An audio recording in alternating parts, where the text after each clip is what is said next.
Vení, vení, vení, vení, vení. No leas El lamento del olvidado si te estás por mudar.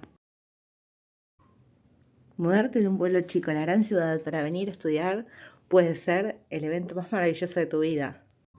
O quizás el error más grande. Diego Valdés nos cuenta cómo Rodrigo deja su pueblo para ir a la Gran Córdoba a estudiar ingeniería y se muda a un complejo de departamentos. Raro que no hay vecinos y está todo lleno de hojas. Y de repente, cuando menos se lo espera, empieza a escuchar ruidos. Ruidos y más ruidos. Y de ahí se desprende una obsesión con un galponcito que está al fondo del complejo. Un thriller espectacular que te mantiene todo el tiempo atento. No querés soltar el libro, pero por nada del mundo.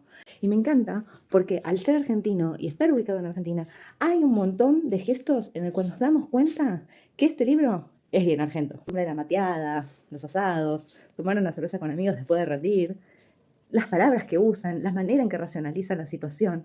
Todo eso es muy argentino y por ese motivo conecté tanto con esta historia. Sentí que no estaba leyendo la típica historia de terror, sino al contrario, una bien nuestra.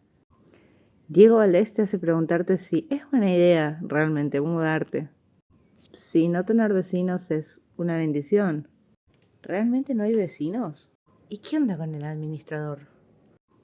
¿Y qué vivía en ese departamento antes que yo? ¿Cambiaste la llave cuando te mudaste a ese departamento? Yo no quiero inquietar a nadie.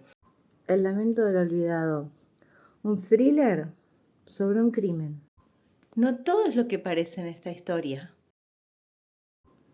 ¿Vos qué haces si estás tomando una birra tranqui con tus amigos y empiezas a escuchar un golpe en el galponcito del fondo? ¿Vas o te quedás? Yo re voy, pero bueno, no soy punto de comparación.